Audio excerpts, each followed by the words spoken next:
ऐकून जनाची हाक दिली रे कायम खडकर बंधूनो, 2010 साली बाबा महाराष्ट्र राज्याचे मुख्यमंत्री झाले। बाबांनी त्यांची पावर होती, ताकद होती, भरपूर विकास कामं या कराड तालुक्यामध्ये मोठमोठी केली। तहसीलदार कचेरीची इमारत बघा, एसटी स्टँडची इमारत बघा, भूकंप संशोधन केंद्र बघा, मोठमोठे फूल बघा, सुपन किरपेवरील फूल कोयना नदीवला, पुन्हा एनके पोतले वांग नदीवरील फूल, आता पाचवडमध्ये चाललेला फूल, सगळ्यात मोठं काम। आणि पुढाऱ्याच्या गावातला रेठरे बुद्रुकचा बी फूल काका बाबांनीच केलेला आहे। बंधूनो, ही विकास कामं बाबांनी केली, प्रत्येक गावामध्ये विकास कामं भरपूर केली। 1800 कोटीचा निधी आणला। याच्या अगोदर सुद्धा 1980 सालापासून 2014 पर्यंत लोकनेते कैलासवासी इलास काकांनी 35 वर्ष सातत्यानं विकास कामाच्या गराड्यामध्ये काका होते। आम्ही सावलीसारखं काकांच्या जवळ होतो। सातत्यानं विकास कामं लोक घेऊन याची, ही करायचं आहे, ती करायचं आहे, ती मोरी बांधायची आहे, तो फुल बांधायचा आहे, ती आमकं करायचं आहे, सातत्यानं ऐकत होतो। ही कामं विकास कामं या माणसांनी केली। आता मगाशी महिला मेळावा झाला आणि सुषमाताई अंधारे म्हटल्या, बाबा 3 डाव पडलेला उमेदवार चौथ्यांदा उभा राहतोय, म्हणजे काय पैसा कुठनं आणतोय? बंधूलो, तुम्हाला माहीतच आहे, दुपती गाय बांधल्या चॅरिटेबलवर, काय व पैशाला तोटा आहे? किती डाव पडू दे की, ती दुपती गाय तुम्ही आम्ही दिल्या। कृष्णा चॅरिटेबल ट्रस्ट हा शेतकऱ्याच्या घामातनं झालेला आहे, असं आमचं ठाम मत आहे। शेतकऱ्याच्या घामातनं झालेला आहे।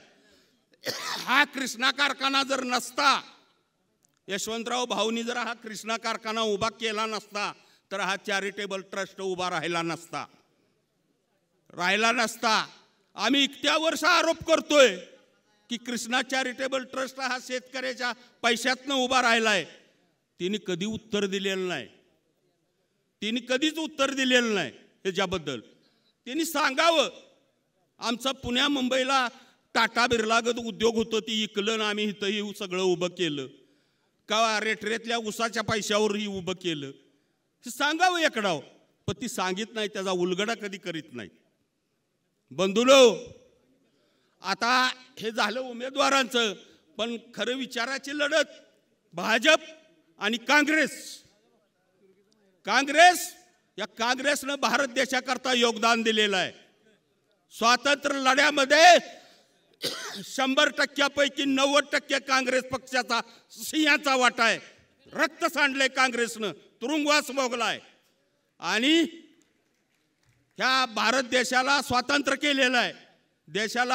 देशात 150 वर्ष इंग्रजांनी राज्य केलं, ते काय तुमचा विकास करता आले नव्हते।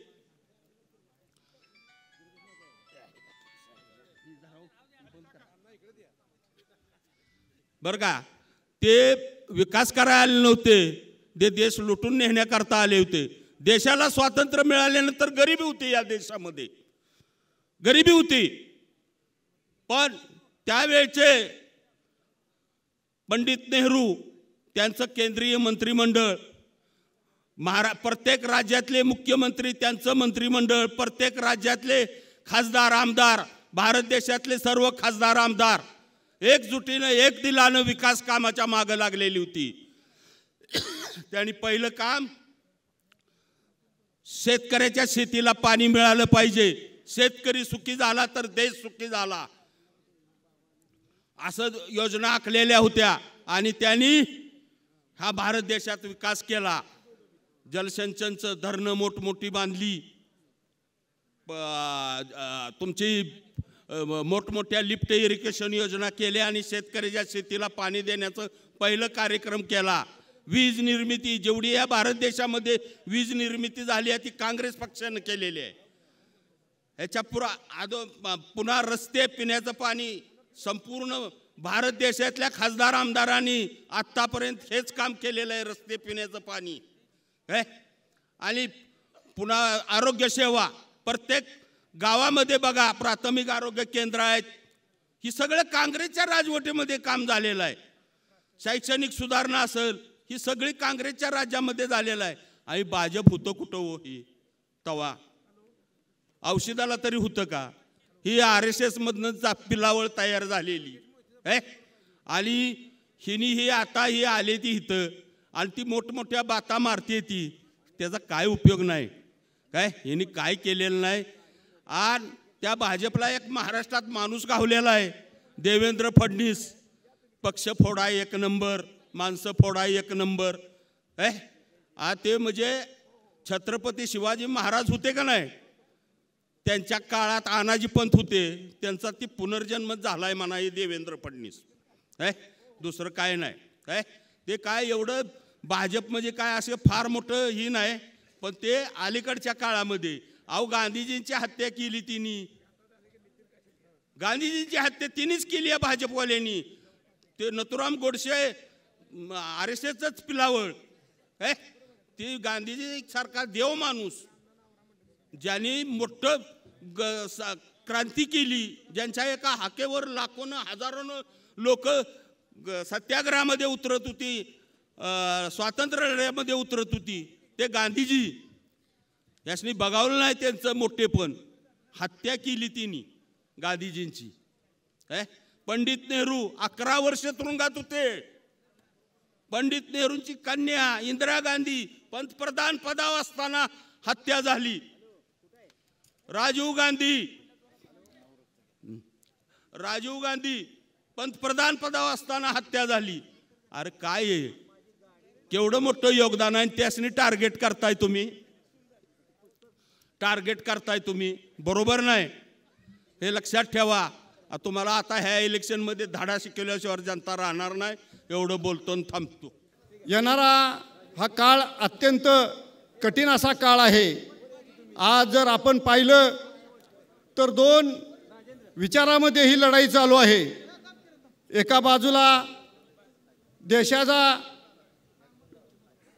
विघातक अशा देशाच्या विघातक आणि देशाच्या फूट पाडणाऱ्या प्रवृत्ती एका बाजूला आहेत, तर दुसऱ्या बाजूला देशाचं अखंडत्व आणि एकता ही राखण्यासाठी कार्यरत असणारी एक विचारधारा एका बाजूला आहे. आज जर आपण प्रामुख्यानं पाहिलं तर आपला देश स्वतंत्र झाल्यापासून आपल्या देशात आदरणीय स्वर्गीय पंतप्रधान पंडितजी जवाहरलाल नेहरू यांच्या नेतृत्वाखाली काँग्रेसचं सरकार स्थापन झालं आणि पंचवार्षिक योजना हे एक पॅटर्न आपण रशियाकडून घेतला आणि त्या पंचवार्षिक योजनेच्या माध्यमातून आपण एक अत्यंत चांगल्या पद्धतीनं भारत एक सक्षम असं राष्ट्र बनवण्याच्या दृष्टीनं काँग्रेसच्या राजवटीत आपण वाटचाल केली आणि चांगल्या पद्धतीनं हा देशाचं इन्फ्रास्ट्रक्चर मजबूत करण्याचं काम जर कोणी केलं असेल तर ते काँग्रेस पक्षानं केलेलं आहे. आणि हे करताना जातीय सलोखा, सर्व धर्म समभाव हे डोळ्यासमोर ठेवून सर्व समाजाला एकत्रितपणे घेऊन या देशाची प्रगती साध्य करण्याच्या दृष्टीनं काँग्रेसच्या राजवटीत वाटचाल झाली. परंतु जर आपण पाहिलं तर 1925 साली राष्ट्रीय स्वयंसंघ नावाची एक सांस्कृतिक संघटना स्थापन झाली होती. त्या संघटनेचं योगदान या देशात देशाच्या स्वातंत्र्यासाठी देशाच्या स्वातंत्र्य लढ्यात कसलंही योगदान नव्हतं. ही संघटना त्या काळच्या इंग्रज सरकारबरोबर संधान बांधून आपलं चातुर्वर्ण्य कसं या देशात राबवता येईल या दृष्टीनं कामकाज करत होती. आज त्याच RSSच्या संघाच्या मुशीतून तयार झालेली भाजप नावाची संघटना आज आपल्या देशात कार्यरत आहे. आपण जर पाहिलं अटल बिहारी वाजपेयींची कारकीर्द होती. अत्यंत उदारमतवादी असं अटल बिहारी वाजपेयींचं नेतृत्व होतं आणि त्यांच्या नेतृत्वाच्या काळात आमची शिवसेना त्यांच्या सोबत होती. कारण अटल बिहारी वाजपेयी एक अत्यंत चांगलं उमदं आणि उदारमतवादी नेतृत्व होतं आणि त्यांच्या काळात या देशाची अखंडता, एकता आणि सर्व धर्माला सोबत घेऊन चालण्याची त्यांच्याकडे एक कला होती. परंतु 2014 पासून या देशात एक हुकुमशाही प्रवृत्तीचं नेतृत्व उदयास आलं आणि 2014 ते 2024 या कालखंडात जर आपण प्रामुख्यानं पाहिलं तर ज्या काही संस्था आहेत, घटनात्मक संस्था आहेत, मग ते निवडणूक आयोग असो, न्याय संस्था असो, कार्यकारी संस्था असो, विधिमंडळ असो, कायदेमंडळ असो, ह्या सर्व ठिकाणी एकाधिकारशाहीचा अंमल सुरू झाला आणि या देशातील लोकशाही धोक्यात आली. ही लोकशाही जर टिकवायची असेल तर आपल्याला महाविकास आघाडीचा अजेंडा घेऊन सर्व पक्षांना सोबत घेऊन आणि या समाजातील सर्व धर्माच्या, सर्व जातीच्या लोकांना सोबत घेऊन पुढची वाटचाल केली पाहिजे. आज प्रामुख्यानं जर या देशात जर खऱ्या अर्थानं लोकशाही रुजवायची असेल तर पुन्हा काँग्रेसच्या छत्राखालील, काँग्रेसच्या नेतृत्वाखालील महाविकास आघाडीला आपण पाठबळ दिलं पाहिजे, ताकद दिली पाहिजे. आपण हे करताना जर आपण प्रामुख्यानं पाहिलं तर 2019 साली ज्यावेळी महाविकास आघाडीची सत्ता या राज्यात आली तो काळ अत्यंत चांगला होता. सुरुवातीच्या काळात अत्यंत चांगले असे निर्णय घेतले, परंतु दुर्दैवानं कोरोनाचं संकट आलं आणि या कोरोनाच्या संकटाशी आपण सामना करत असताना आदरणीय उद्धवजी ठाकरे साहेब यांनी एक कुटुंब प्रमुख म्हणून आपली सर्वांची काळजी घेतली आणि सर्वांना या कोरोनाच्या महामारीतून आपल्याला बाहेर काढलं. परंतु नंतर जे घटना घडली, दुर्दैवी घटना होती, भाजपच्या धुरीणांनी या सरकारच्या पाठीत खंजीर खुपसून काही गद्दारांना 50 खोके देऊन हे सरकार पाडण्याचा प्रयत्न केला आणि त्यात ते यशस्वी झाले. आणि त्यानंतर आपण पाहतोय गेल्या 2.5 वर्षात या राज्याचं वाटोळं करण्याचं काम या महायुतीनं केलेलं आहे. आज जर आपण पाहिलं तर अत्यंत हुकुमशाही पद्धतीनं कामकाज चालू आहे आणि महाविकास आघाडीच्या माध्यमातून आपल्याला ही हुकुमशाही मोडीत काढायची आहे. या कालेगावाला फार मोठी परंपरा आहे. 1919 साली सत्यशोधक समाजाच्या मुशीतून या इथं रयत शिक्षण संस्थेची स्थापना झाली आणि कर्मवीर अण्णांच्या नेतृत्वाखाली या गावानं या राज्याला एक स्वावलंबी शिक्षणाचा वारसा दिलेला आहे. अशी फार मोठी वारसा असलेलं हे गाव आहे आणि निश्चितपणे मला आशा आहे की कालेगाव आणि कालेगावच्या पंचक्रोशीतील जनता सुज्ञ आहे आणि येणाऱ्या 20 तारखेच्या निवडणुकीत अत्यंत असे अभ्यासू व्यक्तिमत्व पृथ्वीराज बाबा यांच्या पंजा या निशाणी समोरचे बटन दाबून त्यांना प्रचंड बहुमताने निवडून देईल अशी मी आशा व्यक्त करतो. त्याचबरोबर जर पाहिलं आपण तर गेल्या 5 वर्षात आघाडी सरकारनंतर जे आलेला महायुतीचं सरकार आहे, या सरकारनं आपल्याला काय दिलं? शेतीमालाला भाव दिला नाही, रोजगार क्षेत्रात काहीही काम केलं नाही, असं अपयशी हे सरकार आहे. आणि हे सरकार गाडून महाविकास आघाडीचा झेंडा पुन्हा एकदा विधानसभेवर आपण जोमाने फडकूया अशी मी इथं आशा व्यक्त करतो, आशावाद व्यक्त करतो आणि आपली रजा घेतो. जय हिंद, जय महाराष्ट्र. होत्या बाबा, लोकाला खोटं काय सांगू नका. कराड दक्षिण मधली जनता ही शुद्ध जनता आहे, त्यांना लबाड कळतं आणि चांगलं सुद्धा कळतं. बाबा 172 लोकांच्या झोपड्या पुनर्वसन कराड नगर परिषदेच्या माध्यमातून करण्यात आलेल्या आहे. त्यामध्ये कोल्हाटी समाजाला 76 झोपड्यावाल्यांना, रुक्मिणी नगरमधल्या झोपडपट्ट्यांना ज्या टायमाला नगरपालिकेच्या आपल्या 12 डबऱ्याच्या ठिकाणी 6 बिल्डिंगा उभ्या केल्या, त्या 6 बिल्डिंगामध्ये 550-400 स्क्वेअर फुटाची प्रत्येकाला घरं मिळाली.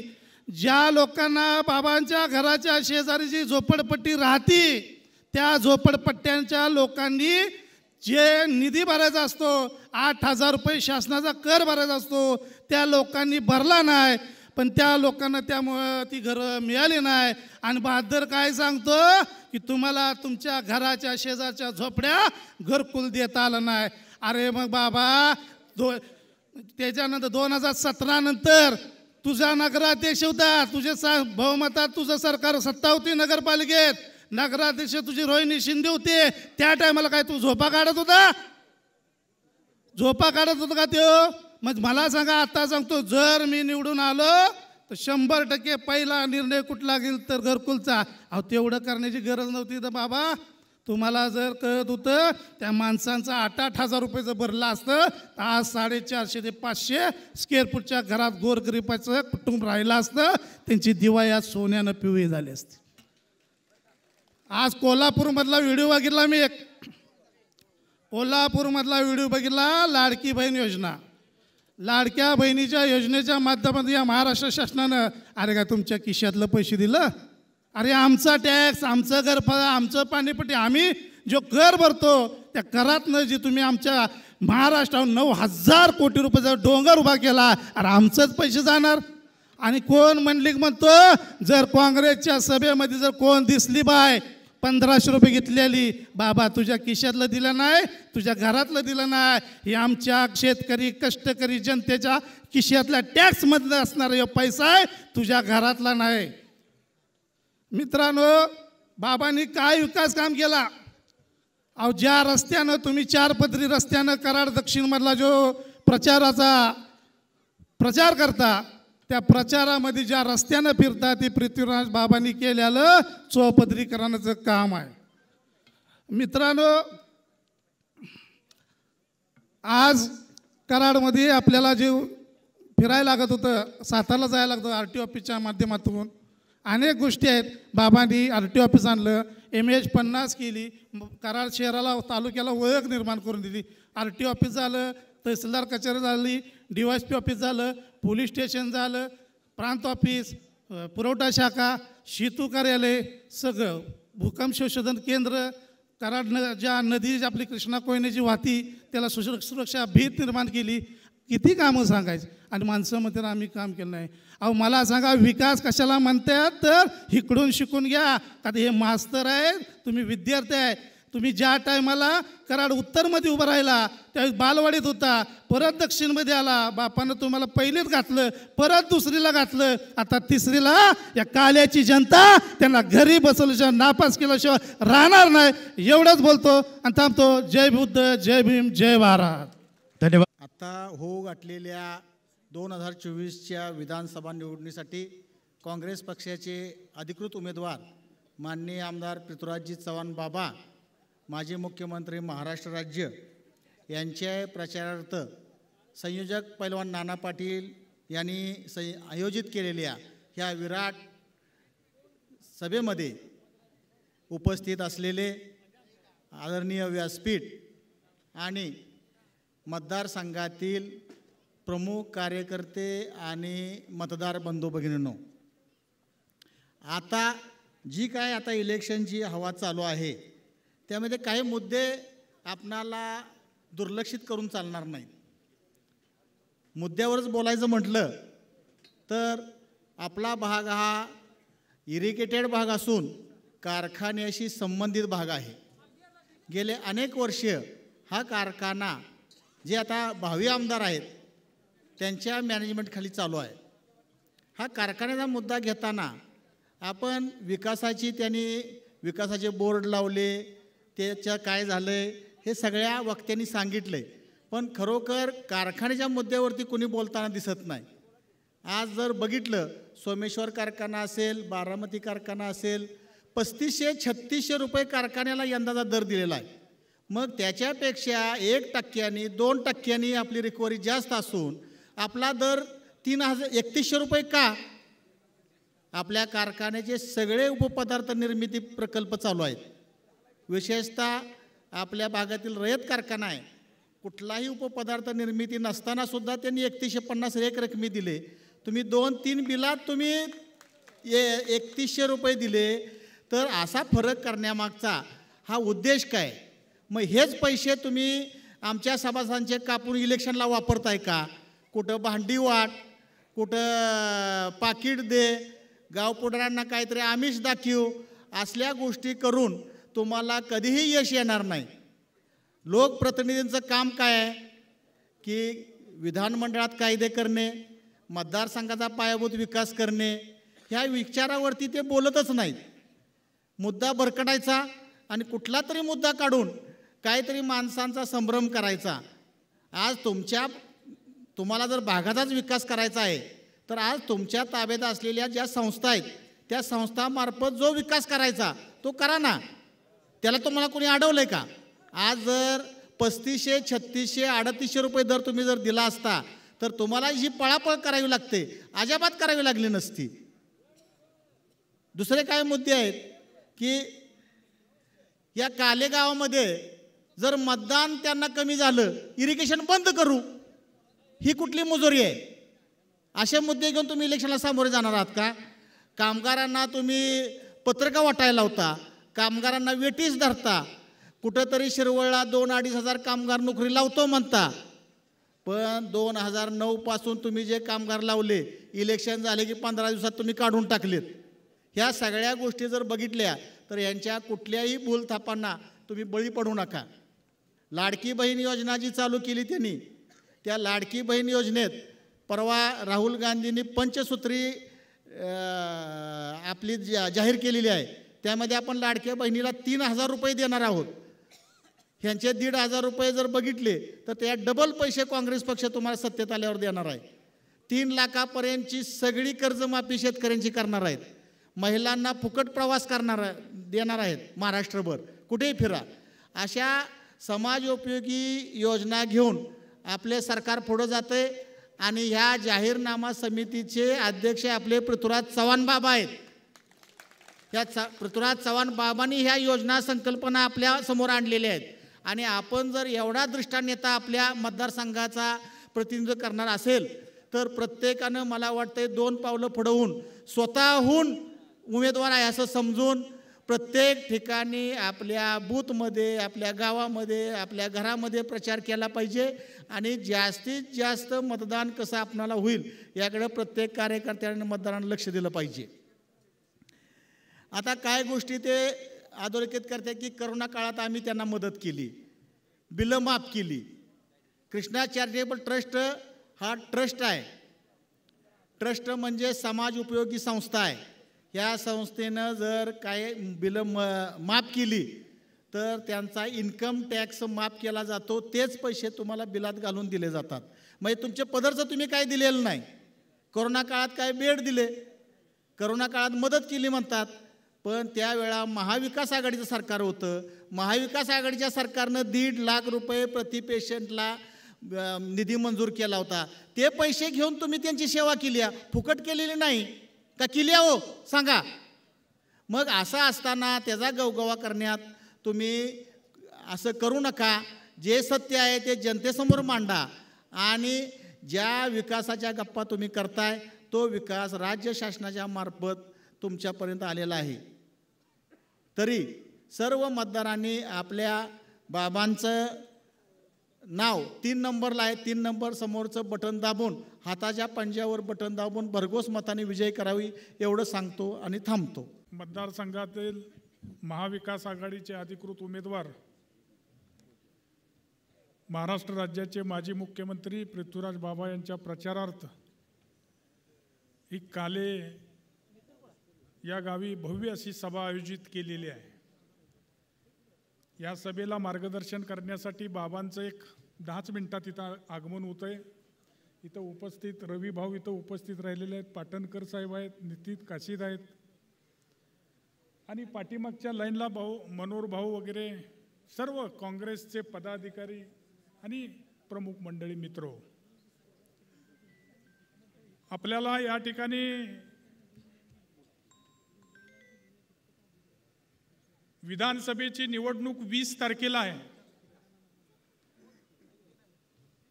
आणि या कराड दक्षिण विधानसभा मतदारसंघाला 1952 पासून ते आत्तापर्यंत म्हणजे 75 वर्ष होऊन गेली की काँग्रेस पक्षाच्या विचारधारेचाच उमेदवार विधानसभेमध्ये आपण पाठवलेला आहे.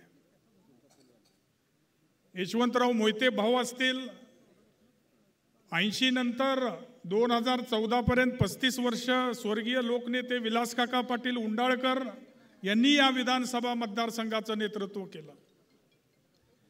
आपल्या सगळ्यांना माहिती आहे, अनेक सभेतून या ठिकाणी आपण ऐकता की काकांनी काम करत असताना त्यांच्या कारकिर्दीमध्ये या ठिकाणी कशा पद्धतीनं या मतदारसंघाचं विकास काम करून हा मतदारसंघ विकास कामात राज्यात रोड मॉडेल बनवला. 10 डिसेंबर 1917 या ठिकाणी काकांच्या राजकीय कारकिर्दीला 50 वर्ष पूर्ण झाली. त्या निमित्तानं आम्ही राजकारणातील समाजकारणातील भगीरथ असा काकांच्यावर ग्रंथ तयार करण्याचं काम सुरू केलं आणि काकाने आम्हाला सांगितलं की भारत पाटणकर साहेबांचा त्याच्यात लेख घ्या. कारण भारत पाटणकर साहेबांचं माझ्या अत्यंत वेगवेगळ्या विषयावर एकत्रित या ठिकाणी आम्ही चर्चा केलेली आहे, काही प्रश्नावर विचार केलेला. आम्ही पाटणकर साहेबांच्या घरी वाटेगावला गेलो. त्या भगीरथ ग्रंथामध्ये त्याची नोंद आहे.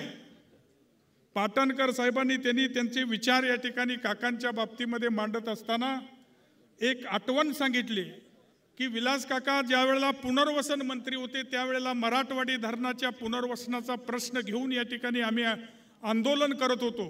तिथल्या लोकांना न्याय मिळाला पाहिजे अशा पद्धतीनं या ठिकाणी आमचं आंदोलन चाललेलं होतं आणि सरकारनं या लोकांना न्याय दिला पाहिजे अशा पद्धतीनं या ठिकाणी मंत्रालयामध्ये आमचं शिष्टमंडळ भेटायला गेलो होतं. आणि काका त्यावेळेला पुनर्वसन खात्याचे मंत्री होते. त्यामध्ये काकांनी पाटणकर साहेबांना सांगितलं की पाटणकर साहेब संध्याकाळी बंगल्यावर भेटायला या. जी जमीन या ठिकाणी पाण्याखाली जात्या बाधित होत्या त्याच्यामध्ये त्यांना या ठिकाणी भरपाई मिळाली पाहिजे. परंतु संध्याकाळी काकांनी बंगल्यावर पाटणकरांना बोलवलं आणि तिथं सांगितलं की पाटणकर साहेब या ठिकाणी त्या धरणाच्या आत 2 वाड्या अशा राहत आहेत की तिथं पाणी पोचत नाही, त्या वाड्यांचं पुनर्वसन होत नाही, परंतु त्यांची जमीन सगळी पुनर्वसित जमीन सगळी पाण्याखाली जाते. त्या वाड्यांचं सुद्धा पुनर्वसन झालं पाहिजे ही या ठिकाणी माझी स्वतःची अपेक्षा आहे. परंतु मी त्या खात्याचा मंत्री असल्यामुळे मला काही गोष्टी या ठिकाणी दोन्ही बाजूनं बोलता येत नाहीत. आपण हाही प्रश्न तुमच्या मागणीमध्ये घ्या आणि त्या 2 वाड्यांचं पुनर्वसन आपल्याला करायचं आहे, त्या लोकांची सोय झाली पाहिजे. अशा पद्धतीचा या ठिकाणी नेता गरिबांच्यासाठी काम करणारा, गरिबांच्या कामाची तळमळ असणारा आणि त्यांनी स्वतःच्या राजकीय 50 वर्षाच्या कारकिर्दीमध्ये सातारा जिल्ह्याचं राजकारण समोर ठेवलं आणि सत्तेचं विकेंद्रीकरण करत असताना खंडाळ्यापासून ते उंडाळ्यापर्यंत सत्ता समतोल वाटली. मग जिल्हा बँक असू द्या, जिल्हा परिषद असू द्या, कराडची पंचायत समिती असू द्या, या ठिकाणी मार्केट कमिटी असू द्या, दूध संघ असू दे, नाही तर खरेदी विक्री संघ असू दे, ना तर रयत सहकारी साखर कारखाना असू दे, अत्यंत एक दृष्टी ठेवून ही संस्था सगळ्या उभ्या केल्या आणि चालवल्या. आपण सगळ्यांनी या ठिकाणी ह्या विचाराची पाठराखण केली पाहिजे. कारण काका कायम म्हणायचे की काँग्रेस पक्षाची विचारधारा ही तुम्हाला जतन करावीच लागेल, याच्याशिवाय पर्याय नाही. कुणी काही म्हणत असेल को ते तात्पुरतं असेल, परंतु काँग्रेस पक्ष स्वातंत्र्याच्या पूर्वीपासून अनेक वर्ष या ठिकाणी या देशामध्ये काम करतो. आता आपण बघितलं, या निवडणुकीच्या निमित्तानं जर बघितलं तर काँग्रेस पक्षाचा जाहीरनामा जो आहे, महाविकास आघाडीचा जाहीरनामा जो आहे, तो तुम्ही जर बारकाईनं जर बघितला तर तुम्हाला त्याच्यामध्ये कळेल. कारण पृथ्वीराज बाबा त्या जाहीरनामा समितीचे या राज्याचे अध्यक्ष आहेत. बाबा ही 2014 पासून या ठिकाणी आतापर्यंत या मतदारसंघाचं प्रतिनिधित्व करतायत. हे करत असताना पूर्वीच्या 2 या ठिकाणी नेत्यांनी कशा पद्धतीनं मतदारसंघाची उंची वाढवली, तिथं त्याला कुठेही गालबोट लागणार नाही अशा पद्धतीनं बाबांनी सुद्धा 2014 पासून या मतदारसंघाची उंची वाढवण्याचं काम केलेलं आहे. आणि म्हणून लाडकी बहीण योजना असेल, 1500च्या ऐवजी सरकार आल्यानंतर 3000 होईल. 25 लाख रुपयाचा विमा या ठिकाणी मोफत दिला जाणार आहे आणि शेतकऱ्याचं 3 लाखापर्यंतचं कर्ज माफ होणार आणि सलग नियमित कर्जफेड करणाऱ्या शेतकऱ्याला प्रोत्साहन अनुदान 50,000 मिळणार असं वचन त्याच्यामध्ये दिलेलं आहे. मुलींना मोफत शिक्षण केलं, परंतु मुलांना मोफत शिक्षण केलेलं नव्हतं. जाहीरनाम्यामध्ये आपल्या जाहीरनाम्यामध्ये या ठिकाणी तुम्हाला वचन दिलेलं आहे, सरकार आल्यानंतर मुलीबरोबर मुलांना सुद्धा या ठिकाणी पूर्ण शिक्षण मोफत दिलं जाईल. ह्या सामान्य लोकांच्यासाठीच्या ह्या ज्या योजना आहेत, हे सामान्य लोकांची काय या ठिकाणी आक्रोश असतो, गरीब माणसाचा आक्रोश या ठिकाणी लोकनेत्याला समाजकारणात राजकारणामध्ये या ठिकाणी नेत्याला ऐकायला आला पाहिजे.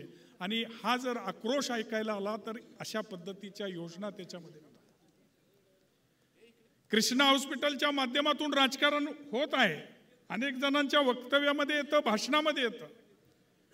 परंतु पृथ्वीराज बाबा ज्या वेळेला मुख्यमंत्री झाल्यानंतर या ठिकाणी आपल्या महाराष्ट्रामध्ये 108 ॲम्ब्युलन्स योजना या ठिकाणी चालू केली आणि महाराष्ट्रभर अनेक महिलांना, अनेक पुरुषांना त्याचा फायदा झाला.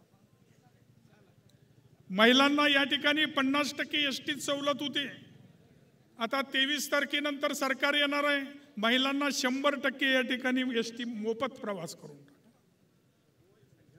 ह्या अशा अनेक योजना लोकोपयोगी योजना आहेत. आणि म्हणून आपण बघतो की आमदाराला मत द्यायचं आहे, आमदार निवडून आणायचं आहे, परंतु आमदार निवडून आणल्याशिवाय पुढचं घडत नाही. मगाशी सुषमाताई आमदारांनी सुद्धा सांगितलं की पृथ्वीराज बाबांना तुम्ही फक्त आमदार करणार नाही तर महाराष्ट्राचं नेतृत्व करण्याची संधी त्यात मिळणार आहे. कारण महाराष्ट्राचं नेतृत्व करण्याची आता या ठिकाणी क्षमता, दृष्टी, अनुभव, चारित्र्य या ठिकाणी त्यांच्या अंगावर कुठलाही भ्रष्टाचाराचा शिंतोडा सुद्धा उडलेला नाही. असा शुद्ध चारित्र्याचा नेता हा या ठिकाणी तुम्ही आमदार करून आपण पाठवणार आहे. आपल्याला त्यांना मत देण्याचा या ठिकाणी संधी मिळणार आहे. आपण भाग्यवान आहोत. येत्या 20 तारखेला या ठिकाणी आपण हाताच्या चिन्हाच्या समोरचं बटन दाबायचं आहे आणि पृथ्वीराज बाबांना मोठ्या मतानं या ठिकाणी आपण विधानसभेमध्ये पाठवायचं आहे.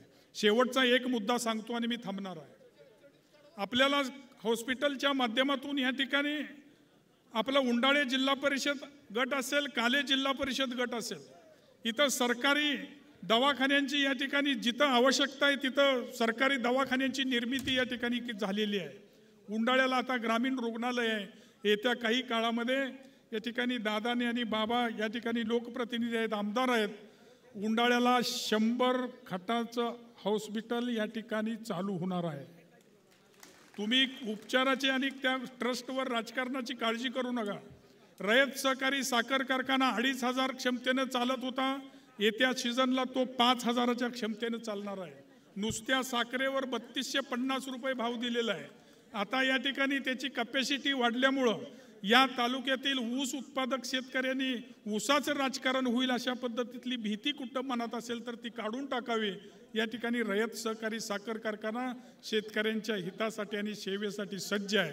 आपल्या सगळ्या या संस्था आहेत, सहकाराच्या माध्यमातून या सगळ्या संस्था शेतकऱ्यांच्या हिताचं काम करतायत. आणि बाबांना आपण जर विधानसभेमध्ये मोठ्या मतानं पाठवणार आहे, कारण आपण बघतो की 15,000चं लीड, 20,000चं लीड. उदय पाटील इथं बसलेले आहेत. उंडाळे जिल्हा परिषदेतून काकासारखं 10,000चं लीड आपल्याला द्यायचं आहे, लक्षात ठेवा. सगळ्यांनी डोळं उघडून काम करा, गाफील राहू नका. या ठिकाणी जमतंय म्हणू नका. सभेला एवढी प्रचंड गर्दी झाली म्हटल्यानंतर आता जमलंय, या ठिकाणी गाफील राहू नका. प्रत्येकानं 8-10 दिवस राहिलेले आहेत. डोळ्यात तेल घालून काम करा. आपापल्या गावामध्ये आपापल्या बूथवर या ठिकाणी आपापला बूथ प्लस करण्याचं काम करा. एवढी तुम्हाला हात जोडून विनंती करतो आणि थांबतो. जय हिंद, जय महाराष्ट्र. धन्यवाद.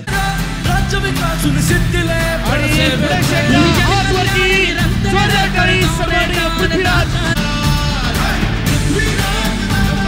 मुख्यमंत्री सन्माननीय पृथ्वीराज बाबा यांचं व्यासपीठावर आगमन झालेलं आहे. सर्व कार्यकर्त्यांना विनंती करतो की आपण सर्वजणी बसून घ्या. लोकशाहीचे खरे वारसदार सन्माननीय पृथ्वीराज बाबा म्हणजे स्वच्छ कारभार.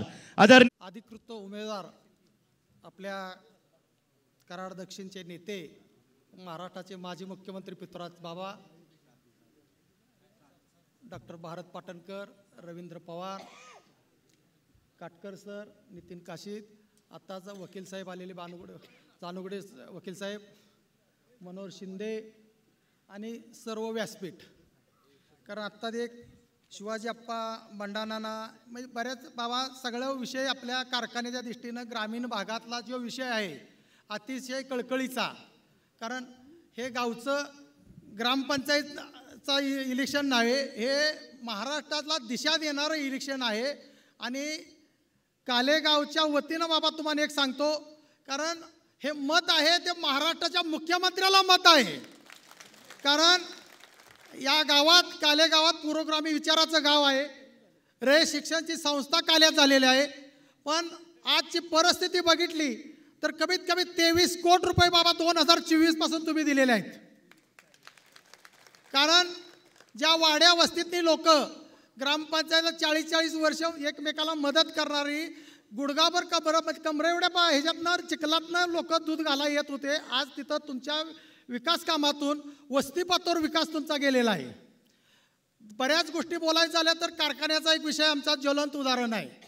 कोणतरी बंडाना म्हणले, कोणतरी कारखान्याचा मालक असल्यागत बोलतोय की इरिगेशनचं पाणी देणार नाही, कोण म्हणतोय शेअर्स ट्रान्सफर करणार नाही. म्हणजे बऱ्याच त्या गोष्टी त्यांच्या स्वतःच्या मालकीच्या असल्यागत करायला लागलेल्या आहेत.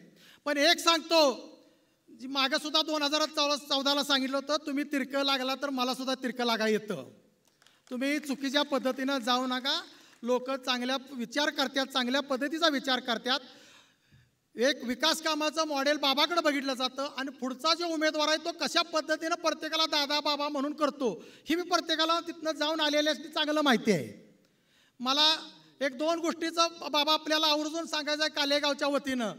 का आमच्याकडे सुद्धा 2 ग्रुप असले तर आम्ही सगळे खेळीमिळीनं सगळ्यांचे आज गाव पदयात्रा कालच्या आमची चालू आहे. इथं कसलाही गटतट राहिलेला नाही.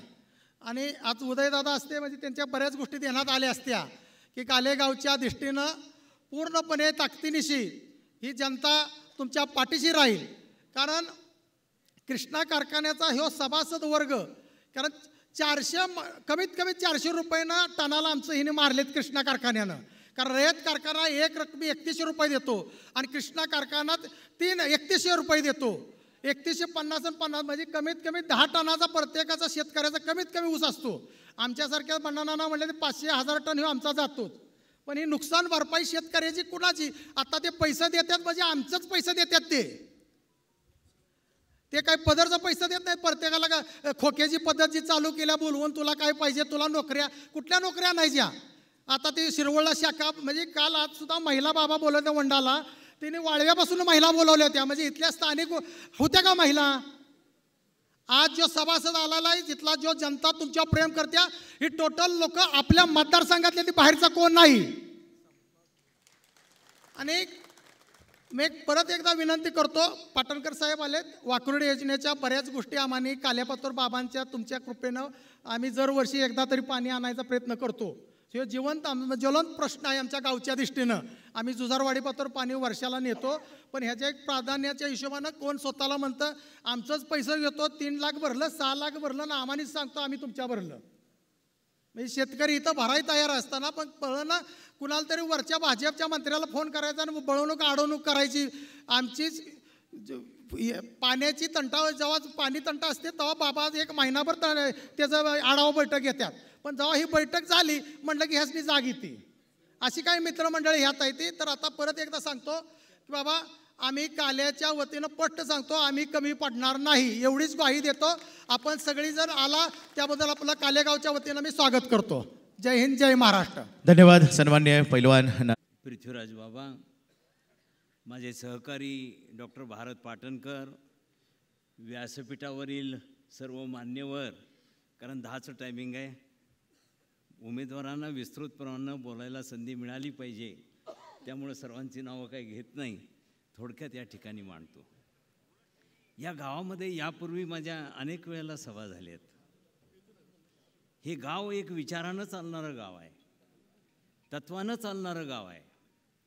या गावामध्ये क्रांतिकारक होऊन गेलेले आहेत आणि अशी विचाराची बैठक असणाऱ्या गावामध्ये सांगत असताना काही महत्त्वाच्या बाबी निदर्शनास आणू देणं गरजेचं आहे, त्या दृष्टिकोनातून मी बोलतोय. ही निवडणूक महाराष्ट्राचं अस्तित्व टिकवायचं का नाही या प्रश्नावरती आजपर्यंत झालेल्या निवडणुका आणि ह्या निवडणुकीमध्ये अनन्यसाधारण असं महत्त्व आहे. या निवडणुकीमध्ये जर समजा चुकीच्या पद्धतीनं तुमचं मतदान झालं तर त्याचे परिणाम संबंध महाराष्ट्राला भोगावं लागणार आहेत.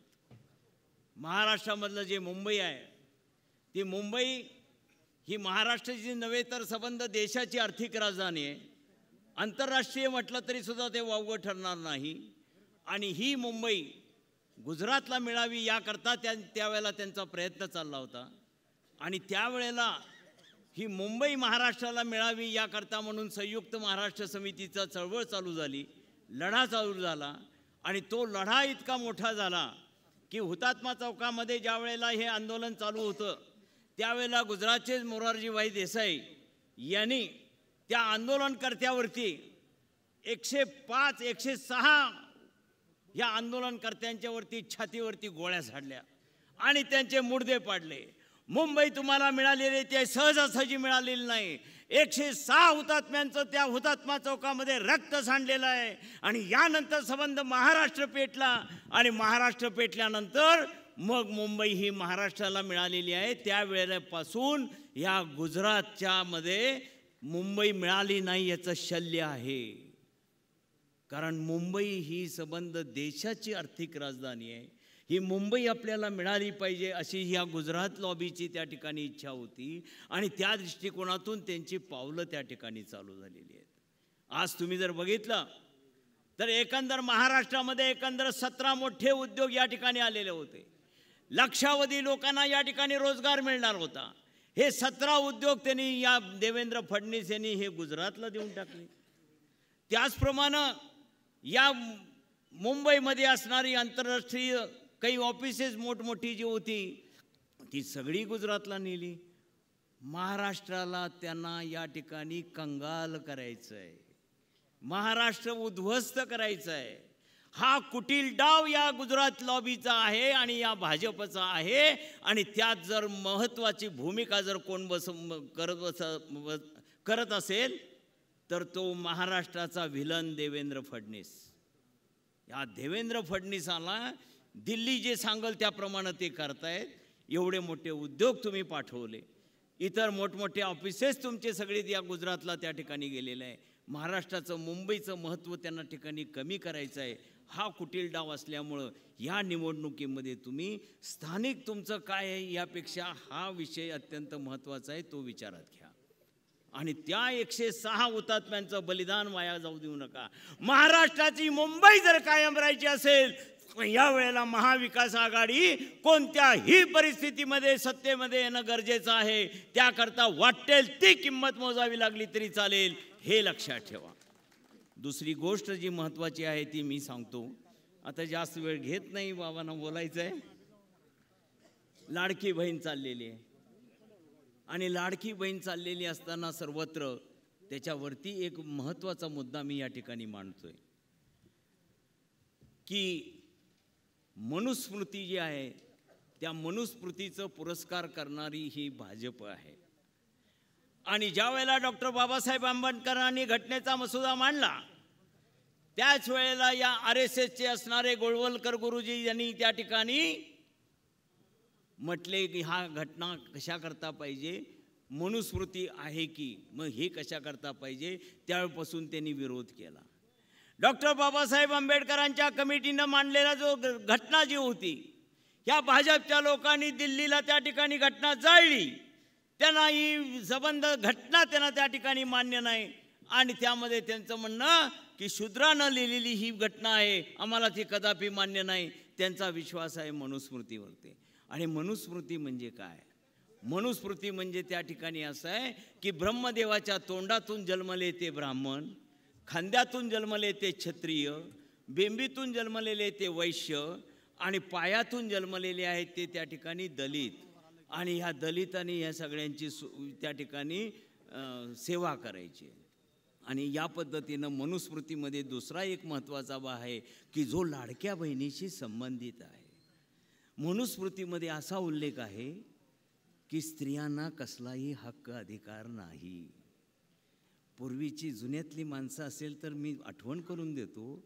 पूर्वी खेडेगावामध्ये जर तुम्ही गेला तर परपुरुष जर घरामध्ये आला तर घरातली स्त्री दरवाजाशी आडवं धरत होते आणि आडवं धरून त्या ठिकाणी बोलत होती. इतकी त्यावेळेचा तो पगडा होता. आणि याला छेद देण्याचं काम कुणी जर केले असेल, महात्मा फुले शाहू महाराज, डॉक्टर बाबासाहेब आंबेडकर, कर्मवीर भाऊराव पाटलांनी त्याला त्या ठिकाणी छेद दिलेला आहे. आणि आता परिस्थिती अशी आहे की मनुस्मृतीमध्ये स्त्रीला दुय्यम स्थान आहे. तिला कुठलेही अधिकार नाही, तिला कुठलेही हक्क नाही. तिनं फक्त चूल आणि मूल त्या ठिकाणी बघायचं आहे. हे मनुस्मृतीमध्ये अभिप्रेत आहे. ते भाजपला त्या ठिकाणी त्यांचा अजेंडा तो आहे. मग त्या मनुस्मृतीमध्ये बंच ऑफ थॉट्समध्ये असं लिहिलेलं आहे की स्त्री ही फक्त उपभोगण्याची वस्तू आहे. तिला कुठलंही स्वातंत्र्य नाही, तिला कुठलाही अधिकार नाही. अरे तुम्ही या पद्धतीने जर स्त्रियांचे हक्क आणि अधिकार काढून घेणार असाल आणि त्याकरता त्यांना सत्ता हवी आहे, त्याकरता त्यांना त्या ठिकाणी 400 पार पाहिजे होतं लोकसभेला, ते 240वर आलं. आज महाराष्ट्र त्या उद्देशानं त्यांना गिळंकृत करायचं आहे. महिलांचं स्वातंत्र्य आणि अधिकार तुम्हाला जर अबाधित राखायचं असेल तर कोणत्याही परिस्थितीमध्ये महाविकास आघाडी ही सत्तेत येणं गरजेचं आहे. स्त्रियांनी हा विचार करावा. 1500 रुपये मिळतात याच्यावरती फक्त जाऊ नका. 1500 पेक्षा तुम्हाला जर कायमस्वरूपी तुमच्या हाताला जर काम दिलं आणि स्वतःच्या स्वाभिमानानं तुम्ही त्या ठिकाणी उभा राहिला तर तुम्हाला त्या 1500ची सुद्धा गरज लागणार नाही. आणि शेवटचा मुद्दा या ठिकाणी मी सांगतो की डॉक्टर कर्मवीर भाऊराव पाटलांनी रयत शिक्षण संस्थेची स्थापना या काल्यामध्ये केलेली आहे. अरे डॉक्टर कर्मवीर भाऊराव पाटलांचं जे ब्रीद आहे की स्वाभिमानानं आणि तुम्ही निडळाच्या घामाच्या कष्टातून तुम्हाला जे मिळेल तेच तुम्ही तुमच्या कच्च्या बच्चांना घाला. हरामचं जर खाल्लं तर एक तर पोरं होणार नाहीत आणि झाली तर ती चांगली निपचायची नाहीत. हे कर्मवीर भाऊराव पाटलांचा विचार हा काल्यातनं निर्माण झालेला होता आहे. अरे निडळाच्या घामाच्या कष्टातून त्या ठिकाणी मिळवा. काय मला मतदारसंघात दिसते? दारू काय, साड्या काय, मटण काय, जेवण काय, अरे भांडी काय, आणखीन काय काय असं ते सगळं. अरे हे हरामचं आहे रे, हे हरामचं आहे. तुम्हाला ती असलं पचणार नाही. अरे तुम्ही आम्हाला या ठिकाणी विकत घ्यायचा प्रयत्न करताय. तुम्हाला मतदानाचा हक्क जो डॉक्टर बाबासाहेब आंबेडकरांच्या मसुद्यामध्ये जो दिलेला आहे तो याकरता नाही. टाटा, बिर्ला, अंबानी, अंदानी यांच्या मताची किंमत आणि तुमच्या मताची किंमत ही एकच आहे. मग असं असताना असं का? मला अधिकार आहे, माझं मत आहे, माझं मत मी विचारानं त्या ठिकाणी देणार आहे. आणि सर्वात महत्त्वाचं म्हणजे मला महाराष्ट्र टिकवायचा आहे. महाराष्ट्र द्वेषी जे लोक आहेत ते त्या ठिकाणी विरुद्ध बाजूला आहेत आणि महाराष्ट्र या ठिकाणी वाढला पाहिजे, मोठा झाला पाहिजे आणि महाराष्ट्रामध्ये असलेल्या जनतेला सर्व प्रकारचं मिळालं पाहिजे अशा विचाराचे डॉक्टर आपले पृथ्वीराज चव्हाण या ठिकाणी आहेत. आणि शेवटचाच मुद्दा सांगतो. हे काय माहिती आहे का सांगू का? मी आहे शेतकरी कामगार पक्षाचा, आमचे नेते ND पाटील सर. आणि आमचं काय आहे की मैदान दमेल पण घोडं दमायचं नाही. आमच्याकडे भरपूर मटेरियल आहे, नाही असं नाही, पण वेळेचं बंधन आहे. शेवटचाच मुद्दा सांगतो की बाबा 2014 पासून सगळ्यांचं प्रेम शिवाजी महाराजांच्यावर दिसून यायला लागलं. 2014 पासून कुठेही जावा शिवाजी महाराजांच्या पुतळ्याला हार घालायचा, प्रतिमेला हार घालायचा आणि भाषणाची सुरुवात शिवाजी महाराजांच्या नावानं घ्यायची. अरे ज्या छत्रपती शिवाजी महाराजांना पुण्यातल्या लोकांनी तुम्ही शूद्र आहात म्हणून राज्याभिषेक करण्याकरता विरोध केलेला होता, ज्या राजश्री शाहू महाराजांना तुम्ही शूद्र आहात म्हणून त्या ठिकाणी अवहेलना केलेली होती, आज त्या प्रवृत्तीचे लोक हे भाजपमध्ये आहेत. कोश्यारी यांनी ज्या वेळेला छत्रपती शिवाजी महाराजांचा अपमान केलेला होता, अरे महात्मा फुले सावित्रीबाई फुले जी आमची दैवत आहेत त्यांचा अपमान केलेला होता आणि त्या चंद्रकांत पाटलांनी कर्मवीर भाऊराव पाटलांचा अपमान केलेला होता आणि शिवाजी महाराजांचे एवढी अवहेलना आणि अपमान केला असताना अतुल बाबा तुम्ही काय करत होता? ज्या वेळेला कोश्यारींनी शिवाजी महाराज आणि महात्मा फुले सावित्रीबाई फुलेंच्याबद्दल जी आक्षेपार्ह विधानं केली, त्याच दुसऱ्या दिवशी मी कराडला मामलेदार कचेरी समोर 1 दिवसाचं आत्मक्लेश उपोषण केलेलं होतं. अरे आम्ही शेका पक्षाची डाव्या विचाराची लोक आहोत. एकदा भांगलायला घेतलेली पात आहे ती अखेरपर्यंत आम्ही नेतो, मधीच सोडत नाही. माझं एकच म्हणणं आहे की खानदानी मराठा तुम्ही या ठिकाणी समजता, छत्रपती शिवाजी महाराजांचं नाव घेता, छत्रपती शिवाजी महाराज हे तुमचे या ठिकाणी दैवत आहे वगैरे असलं काही काही म्हणता. मग छत्रपती शिवाजी महाराजांचा ज्यांनी अपमान केलेला आहे त्यांच्या पंक्तीला तुम्ही जाऊन कसे बसता? अतुल बाबा त्याचं उत्तर द्या. मग एकतर खानदानी मराठा म्हणू नका किंवा ती संगत सोडा. वैयक्तिक मला कोणावरती टीका करायची नाही. बाबांनो, शेवटचीच विनंती या ठिकाणी करतो, या निवडणुकीमध्ये कुठले बाकीचे तुमचे गावातले हेवेदावे सगळे विसरून महाराष्ट्र आपल्याला टिकवायचं आहे. स्त्रियांचे अधिकार आपल्याला त्या ठिकाणी अबाधित ठेवायचे आहेत. आणि त्याकरता म्हणून येत्या 20 तारखेच्या निवडणुकीमध्ये महाराष्ट्र महाविकास आघाडीचे उमेदवार आदरणीय बाबा जे आहेत, बाबांच्या चिन्ह आहे हात, आणि हाताच्या बटनासमोर तुम्ही त्या ठिकाणी बटन दाबा. आणि एकच शेवटचंच फक्त सांगतो की बाबांनी मुख्यमंत्री असताना, आता माझ्या घराशेजारीच राहतात ते पाटण कॉलनीमध्ये, हां म्हणजे ते माझ्या शेजारी राहत नाहीत, माझ्या घराशेजारी ते राहतात. काय आमचं शेका पक्षाचं आहे.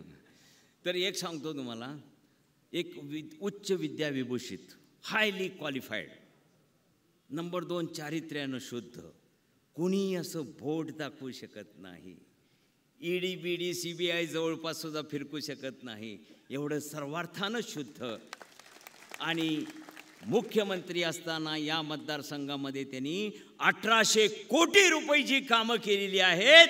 आणि ही कामं समोर असताना तुम्ही काय विचारता हो बाबांनी काय केलं? अरे बाबांनी सर्वसामान्य माणसाच्या डोळ्यातले अश्रू पुसण्याचं काम केलेलं आहे, त्याला आधार देण्याचं काम केलेलं आहे. आणि असं कर्तृत्वान माणूस व्यक्तिमत्व हा तुम्हाला या मतदारसंघाला उमेदवार मिळालेला आहे. हे विधानसभा मतदारसंघाचं या ठिकाणी एक मोठं भाग्य आहे, असं म्हटलं तर वावगं ठरणार नाही.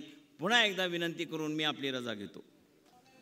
वयानं जास्त असले तरी बुद्धीनं अजूनही तल्लग आणि तरुण असलेले आपले उमेदवार आमदार पृथ्वीराज बाबा चव्हाण साहेब, त्यांचे सहकारी डॉक्टर पाटणकर साहेब, इतर या व्यासपीठावर असलेले सर्व मान्यवर आणि या काल्या आणि कालेच्या परिसरातून जमलेले माझ्या सर्व मतदार बंधू आणि भगिनींनो, या गावाचा तसा संबंध माझा 120 वर्षापूर्वीचा आहे. 120 वर्षापूर्वी आजपासून माझे वडील ह्या गावात शिकायला आले आणि त्यांनी 7वीपर्यंत शिक्षण इथं घेतलं, या गावात घेतलं. आणि त्यांच्या शिक्षणाचा फायदा होऊन माझं कुटुंब हे चांगलं कुटुंब झालं. आणि आज माझ्या कुटुंबात 20 डॉक्टर, 7 इंजिनियर, 7 वकील अशी माणसं जी झाली, त्याचं ऋण हे काले गावातलं मिळालेलं आम्हाला जे पुण्य आहे ते आहे.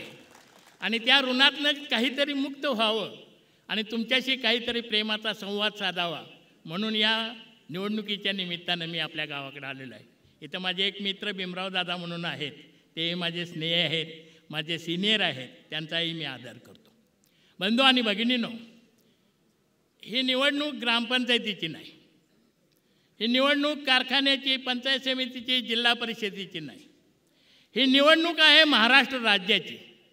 ज्या राज्याचं नाव या देशामध्ये सर्व क्षेत्रामध्ये 1 नंबरला होतं, त्या राज्याचं नाव या युती सरकारनं कधी 5 नंबरला, कधी 7 नंबरला, कधी 11 नंबरला घातलं. आणि अजूनही या राज्याचा विकास चालू आहे, तो वेगानं चालू आहे. आणि तो वेगानं करण्याचं काम फक्त मोदी सरकार आणि त्यांच्या छायेखाली चालतं असं ते म्हणतात. ही गोष्ट खोटी, लबाडीची आणि शुद्ध फसवणुकीची आहे. तुमच्या आमच्या डोळ्यामध्ये धूळ घालणारे आहे. तुम्ही आम्ही सावध राहिलं पाहिजे. आपण इतक्या व्यवस्थितपणे विचार करतो गावातला ग्रामपंचायतीचा सदस्य असला, तो एकदा निवडून गेला एका पार्टीतनं, तर 5 वर्ष कुठल्याही कष्टात त्याला घातलं, कसल्याही त्या ह्याच्यात चाकात घातलं त्याला, तरी तो ह्या पार्टीतनं त्या पार्टीत जात नाही. तो म्हणतो मी निवडून आलोय, आता पुढच्या निवडणुकीला पाहिजे असलं तर मी तुमच्याकडे येईन.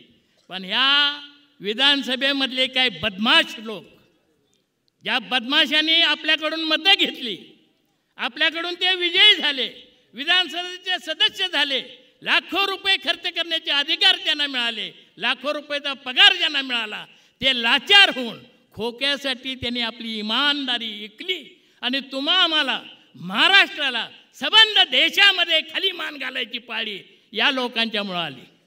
असे हे जे बंड करून गेले म्हणतात, क्रांती करून गेले म्हणतात, स्वतःला आपण काहीतरी पुण्यवान काही करून गेलो म्हणतात, आणि अजूनही चोरलेले झेंडे आणि चोरलेली नावं घेऊन जे मिरवतात, त्यांच्या तोंडाची भाषा बघितली तर ते मुख्यमंत्री होण्याच्या लायकीचे आहेत का नाही हा विचार करायला लागेल.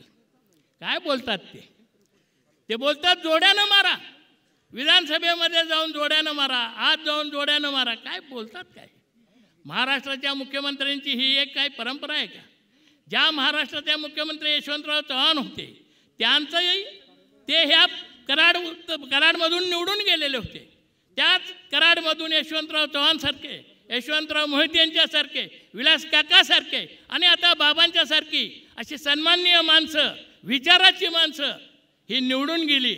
त्या विचाराच्या माणसांच्या या सृष्टीमध्ये, या भूमीमध्ये आम्ही ह्या काँग्रेस पक्ष जिवंत ठेवण्याचं काम तुमचं आमचं आहे.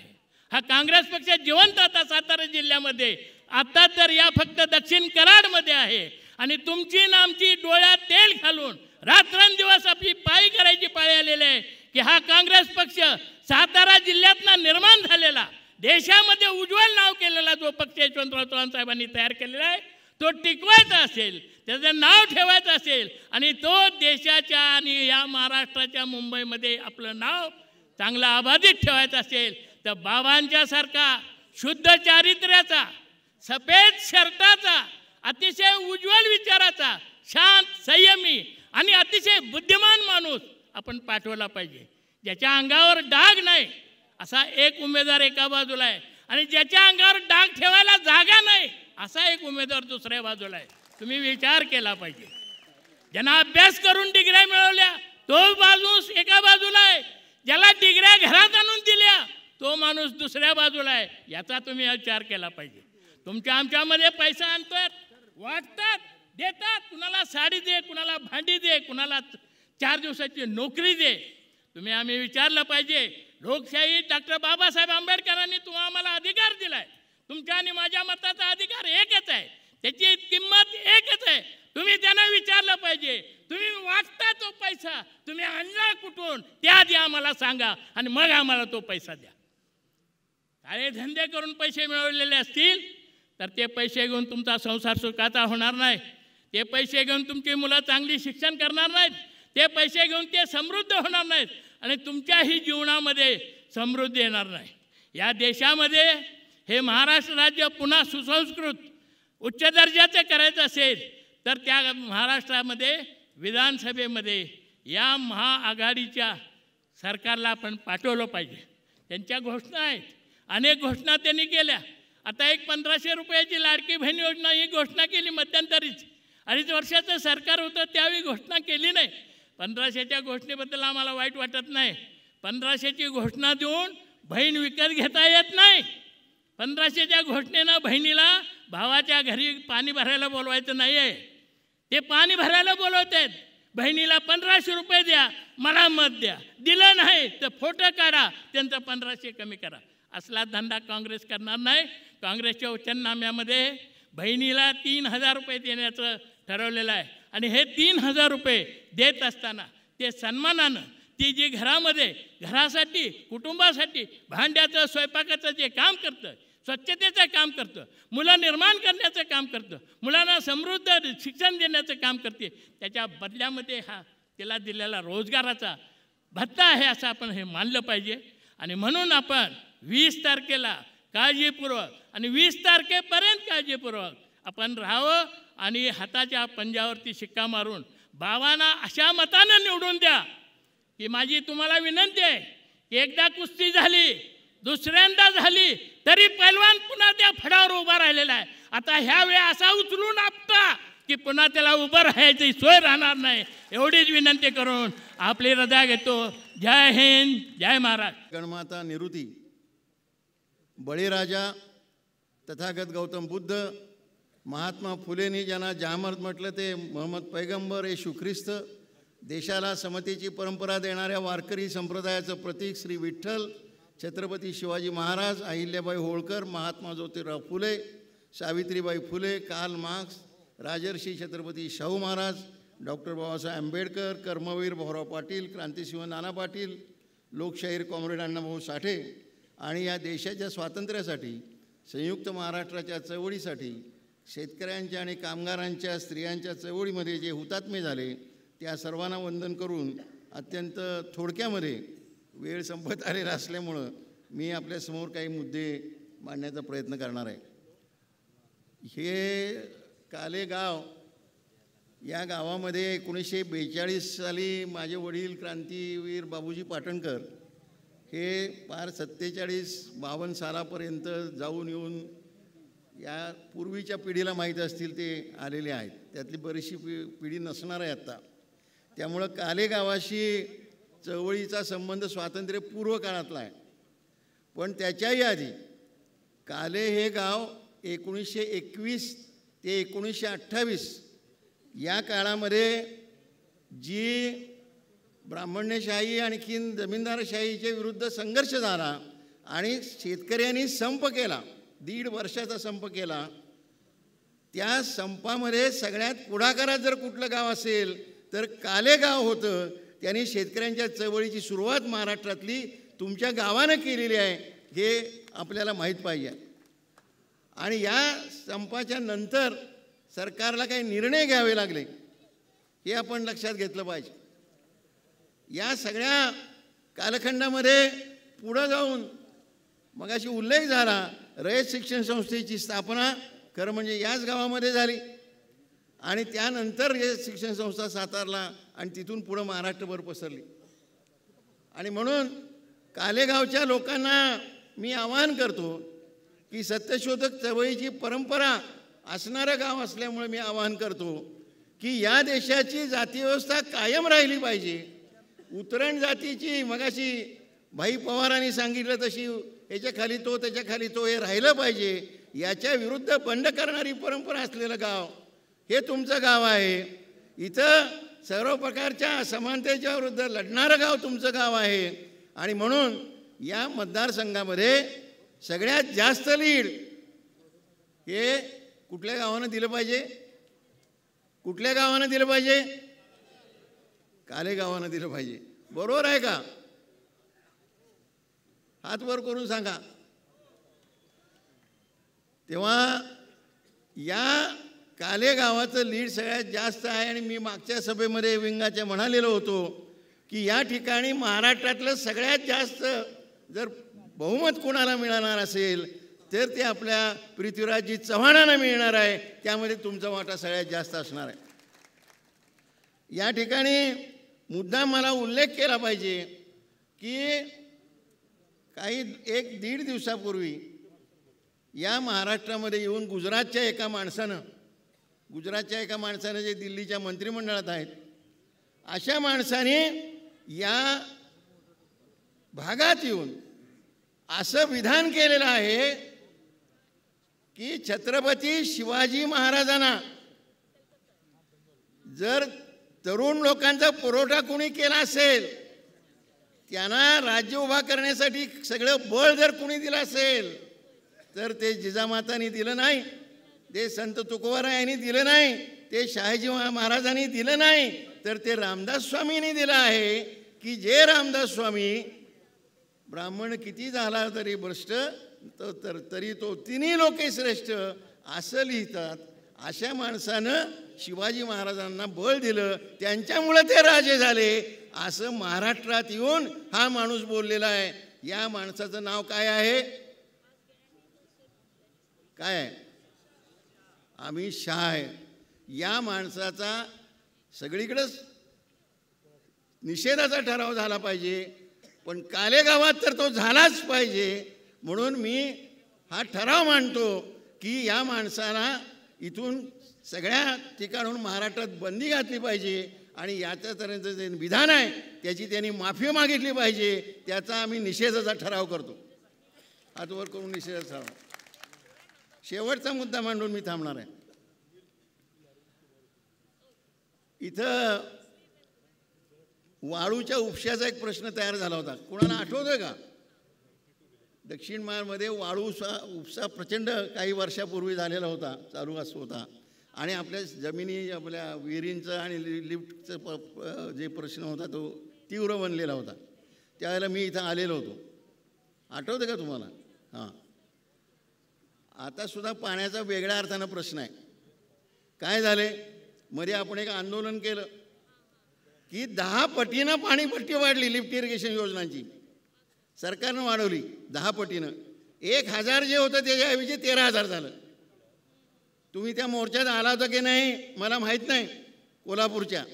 परंतु त्याच्याविरुद्ध आपण आंदोलन केलं सांगली, सातारा, कोल्हापूर जिल्ह्याचं. आणि त्या पाणीपट्टीच्या वाढीला स्थगिती मिळवून घेतलेली आहे. आणि ही स्थगिती आपल्या सगळ्यांच्या चळवळीनं मिळवून घेतलेली आहे. ही वसुली आता तुमच्याकडनं होणार नाही जोपर्यंत नवीन दर ठरत नाही तोपर्यंत.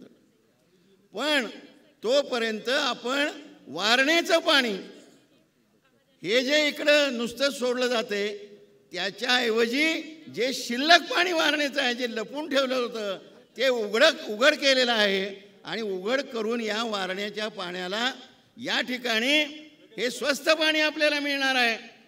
त्याला लिफ्ट करण्याचा प्रश्न येणार नाही, बंद पाईपनं मिळणार आहे. तेव्हा काले, नांदगाव वगैरे ही तुमची जी गावं आहेत या गावांची यंत्रणा जी आज पाणी वितरणाची पाईपची आहे, इथं ते वारणेचं पाणी आणून सोडायचं आणि ते पाणी आपण वापरायचं.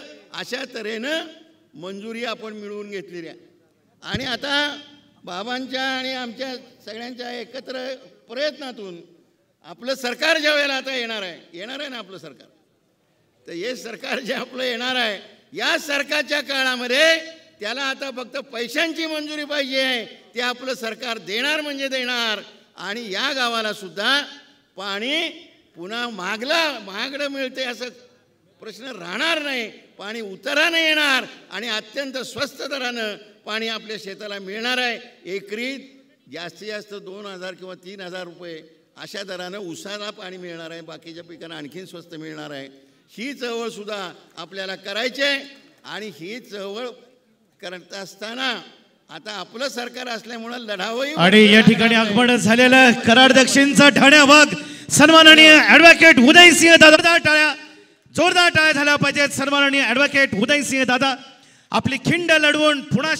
आज या ठिकाणी उद्याच्या होऊ घातलेल्या महाराष्ट्राच्या विधानसभेच्या महाविकास आघाडीचे अधिकृत उमेदवार काँग्रेसचे या ठिकाणी असलेले आपले विद्यमान आमदार, महाराष्ट्राचे माजी मुख्यमंत्री आदरणीय पृथ्वीराज बाबा या प्रचार सभेसाठी या ठिकाणी आवर्जून उपस्थित असलेले, ज्यांनी आपल्यासमोर जो आपला ज्वलंत प्रश्न आहे या विभागातील शेतीसाठी पाणी, की जे वाकोर्ड्याचं पाणी काकांनी या विभागात आणलं आणि या देशातला पहिला नदीजोड प्रकल्प पूर्ण केला, त्यातील उर्वरित गावांना जे राहिलेलं पाणी आहे, म्हणजे आपण आत्ता जेवढं घेतो आहे त्याच्यापेक्षा काही अंशी अजूनही पाणी त्या ठिकाणी शिल्लक राहिलेलं आहे. आणि ते पाणी वेगळ्या मार्गानं आपल्याला जिंती मार्गे या ठिकाणी आणण्यासाठी ज्यांनी प्रयत्न केला आणि त्याचा सर्वेसाठी 1,65,00,000 रुपये मंजूर करून घेतलेत, ते या संघर्षाचे प्रमुख डॉक्टर भारत पाटणकर साहेब, व्यासपीठावर उपस्थित असलेले आमच्या व्यवसायातील आमचे सिनियर रवींद्र पवार साहेब, प्रतापराव जानोगडे साहेब, व्यासपीठावर उपस्थित असलेले सर्व मान्यवर, मी सर्वांची क्षमा मागतो कारण वेळ थोडा राहिला आहे. बाबा नाही, त्यांचे विचार आपल्यासमोर मांडायचे आहेत. व्यासपीठावरील सर्व मान्यवर आणि इथं उपस्थित या विभागातील सर्व मतदार बंधू, तरुण मित्र, पत्रकार मित्रो, आपल्या सर्वांना माहिती आहे की गेली 45 वर्ष या विभागामध्ये जी विकासाची कामं झाली, ती विकासाची कामं फक्त काँग्रेस पक्षाच्या विचारसरणीतून झाली आहे. आणि ही विचारसरणी कोणी मानू नाहीतर नाही मानू, पण ही विचारसरणी ही इथल्या प्रत्येक माणसाच्या मनामध्ये रुजलेली आहे. आज ठीक आहे, पक्ष अनेक झाले असतील, प्रत्येकाच्या विचारसरण्या वेगळ्या झाल्या असतील, स्वतःच्या व्यक्तिगत महत्त्वाकांक्षेसाठी काही लोक या ठिकाणी वेगवेगळ्या मार्गाने जायचा प्रयत्न करत आहेत. आणि वेगळं जात असताना असे काही प्रश्न उपस्थित करायचे की या स्वातंत्र्य मिळाल्यानंतर या देशामध्ये 75 वर्षामध्ये काही बदलच झाला नाही. मला कुठल्याही व्यक्तीवर किंवा कुठल्याही पक्षावर टीका करायची नाही, पण वास्तव पण आपण कुठेतरी समजून घेणं ही काळाची गरज आहे. आणि ही विशेषतः आजच्या तरुण मुलांनी समजून घेणं फार महत्त्वाची गोष्ट आहे. कारण सोशल मीडियाच्या माध्यमातून जे समज, गैरसमज आज समाजापुढं मांडले जातात आणि समाजाला मग भाषेमध्ये, प्रांतामध्ये, जातीमध्ये, पंथामध्ये विभागण्याचा जे प्रयत्न करतायत, हे फक्त आणि फक्त त्यांना सत्ता मिळवण्यासाठी आहे. कारण हा देश ज्यावेळी स्वातंत्र्य मिळाला त्यावेळी फक्त 40 कोटीचा होता आणि आज या देशाची लोकसंख्या 140 कोटी आहे. पूर्वी या देशामध्ये मिलो बाहेरनं आणून खावा लागत होता. आज हा देश 100 कोटीनं वाढूनसुद्धा या देशामध्ये इथला शेतकऱ्यानं पिकवलेल्या अन्नधान्यावरती हा देश जगतोय. पण आज वास्तव बघितलं तर ह्या 10-15 वर्षामध्ये या शेतकऱ्याच्या मुख्य प्रश्नाला कोणी हात घालत नाही आहे.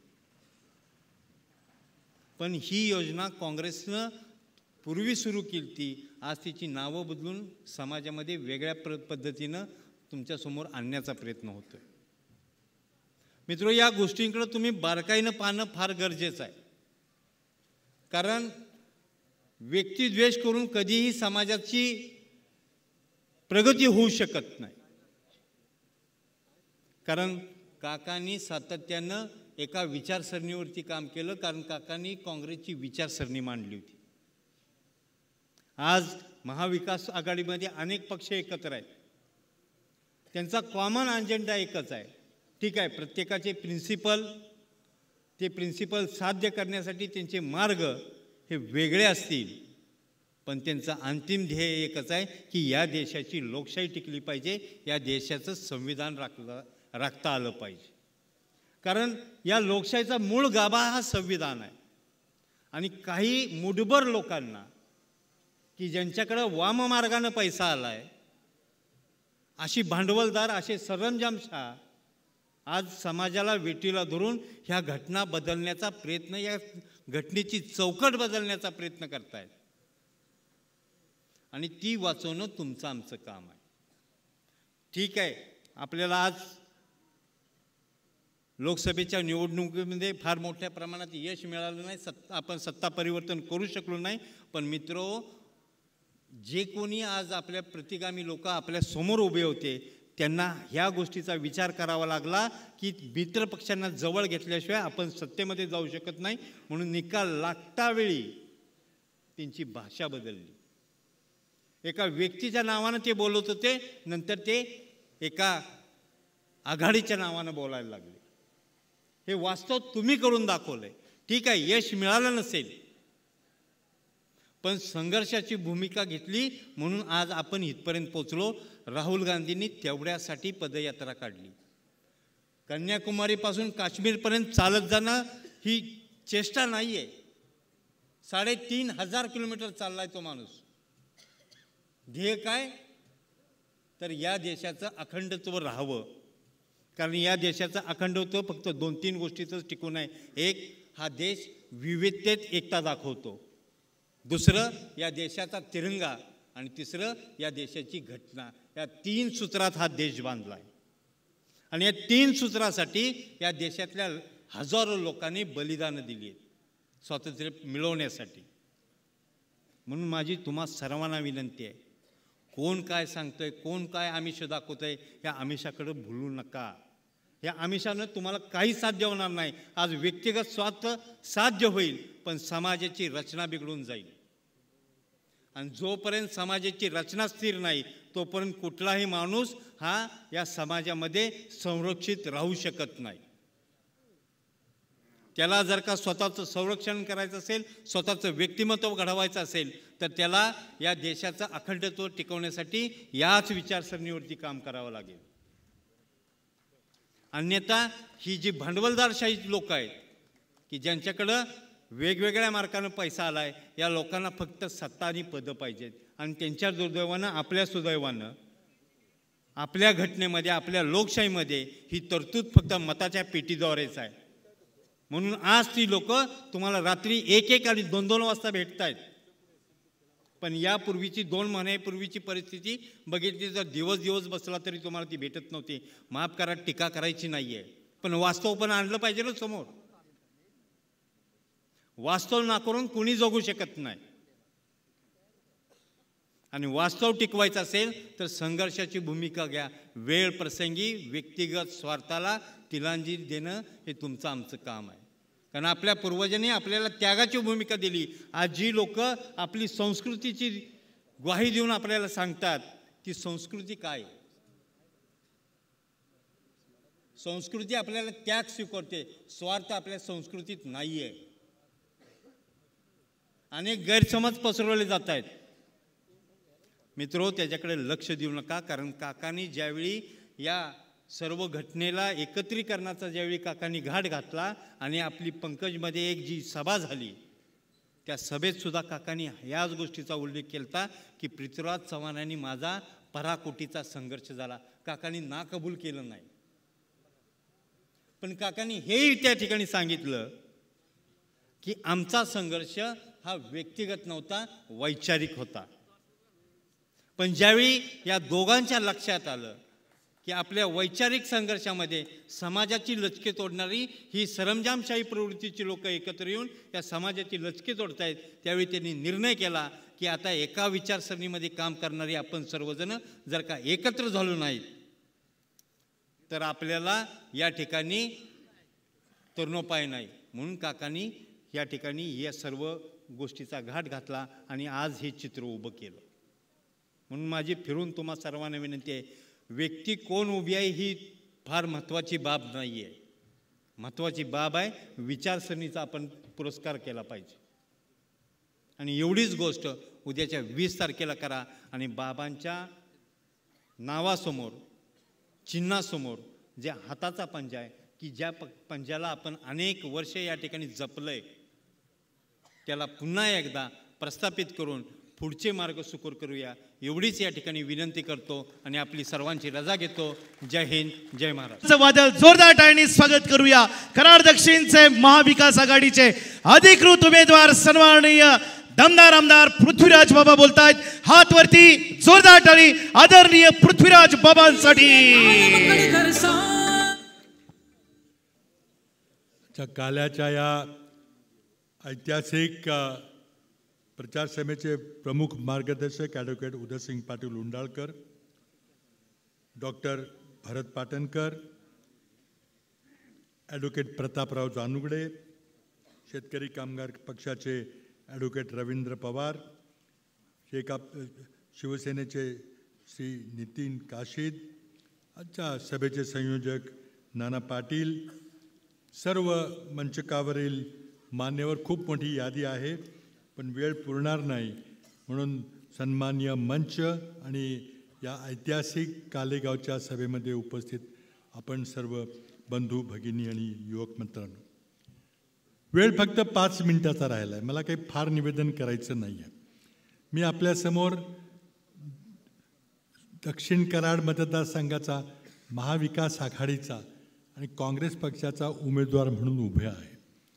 माझी खूण तुम्हाला सगळ्यांना माहिती आहे. अनेक वेळेला तुम्ही हाताच्या पंजाला मतदान केलेलं आहे. मागच्या वेळेसारखे तुतारी पिपाणीचा काही घोळ होण्याचा काही शक्यता नाही आहे. मी आपल्याला फक्त एवढंच सांगितलं की 2 दिवसापूर्वी महाविकास आघाडीच्या जाहीरनाम्याच्या समितीचा प्रमुख म्हणून आम्ही काही अभिवचन दिलं, 5 प्रॉमिसेस दिले, त्याच्याबद्दलच मी बोलणार आहे. 5 घटकांना, महिलांना, शेतकऱ्यांना, युवकांना आणि राज्यातल्या जनतेच्या आरोग्याकरता, राज्यातल्या मागासवर्गीय, अतिमागासवर्गीयांच्याकरता आम्ही 5 अभिवचनं दिलेली आहेत. पहिलं वचन, आमच्या जाहीरनाम्याची गॅरंटी, 5 गॅरंटीपैकी पहिली गॅरंटी महिलांना आहे. महिलांना दरमहा 3,000 रुपये थेट त्यांच्या बँक अकाउंटमध्ये घालणार आहे. जेव्हा शिंदे सरकारनं 3,000 रुपये घोषित केले, मी त्याचं स्वागत केलं, विरोध केला नाही.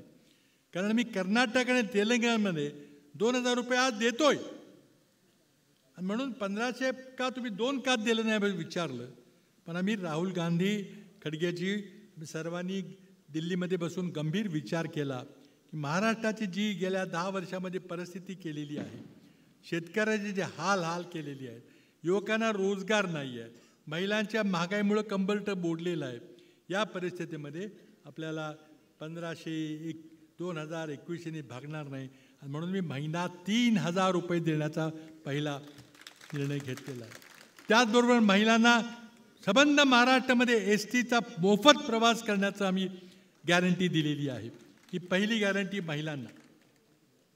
शेतकऱ्यांचं कर्ज, मोदी सरकारच्या चुकीच्या कृषी धोरणामुळं शेतकऱ्याला आपलं कर्ज परत फेडता आलेलं नाही. आज महाराष्ट्रामध्ये दररोज 7 शेतकरी आत्महत्या करतात. त्या शेतकऱ्यांना दिलासा देणं अत्यावश्यक आहे. आमच्या जाहीरनाम्यामध्ये आम्ही दुसरी गॅरंटी दिलेली आहे, शेतकऱ्यांना 3 लाखापर्यंतचं कर्ज माफ.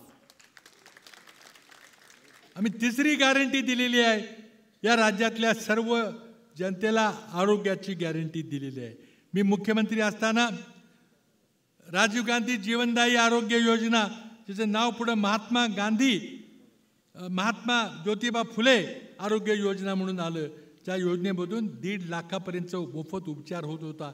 आणि ज्या योजनेमुळं कोविड झालेले आजारी रुग्णांची देखभाल झाली, औषधोपचार झाला, कारण त्याचे पैसे राज्य सरकारनं दिले. कोणी म्हणत असाल की आम्ही फुकट कोविडचा उपचार केला, फुकट केला नाही. तुम्ही मी सुरू केलेल्या महात्मा फुले आरोग्य विमा योजनेतून केला. आज कोविडमध्ये मी सुरू केलेली 108 ॲम्ब्युलन्स सेवा, कुठल्याही महाराष्ट्रात तुम्ही फोन केला आणि ॲम्ब्युलन्सची विनंती केली, 108 क्रमांकानं फोन केला तर तुमच्या दारामध्ये 10 मिनिटामध्ये ॲम्ब्युलन्स आज येते. महाराष्ट्रात कुठंही मोफत. या योजनेमुळं कोविडच्या रुग्णांना ने आण करता आली, कारण खाजगी रुग्णवाहिका कोविडच्या रुग्णांना कोविडला हात लावायला तयार नव्हत्या. त्या योजनेमुळं आज या कोविडच्या लढाईमध्ये आपल्याला यश आलं. आणि म्हणून आम्ही निर्णय घेतला आहे की आरोग्य विमा योजना अत्यंत महत्त्वाची आहे. पण 1.5 लाख नाही, 5 लाख नाही, 25 लाखापर्यंत कुठलाही जरी आजार झाला तरी आम्ही 25 लाखापर्यंत मोफत उपचार करणार आहे. आणि युवकांना आमची गॅरंटी आहे, बेरोजगार युवकांना गॅरंटी आहे की महिन्याला 4,000 रुपये नोकरी मिळेल तोपर्यंत किंवा वर्षभर आम्ही देणार आहे. आणि शेवटची गॅरंटी सगळ्या महाराष्ट्रातल्या जनतेला आहे की आम्ही जातवार जनगणना करणार आहे आणि विकासाची सत्य परिस्थिती पाहिजे करणार आहे. कुठल्या समाजाचे किती IAS अधिकारी आहेत, कुठल्या समाजाचा किती MPSCचे अधिकारी आहेत, आणि एकदा आजार कळला की मग औषध देता येतं. ह्या 5 गॅरंटी राहुल गांधींनी दिल्यात. या 5 गॅरंटीच्या आधारावर महाविकास आघाडी आपल्यासमोर आलेली आहे, मी आपल्यासमोर आलेलं आहे. काले गावानं माझ्यावर भरपूर प्रेम केलेलं आहे. या निवडणुकीत देखील तिसऱ्या क्रमांकाचं बटन दाबून आशीर्वाद द्या ही विनंती करतो आणि थांबतो. जय हिंद, जय महाराष्ट्र. धन्यवाद. कराडचा स्वाभिमान पृथ्वीराज चव्हाण.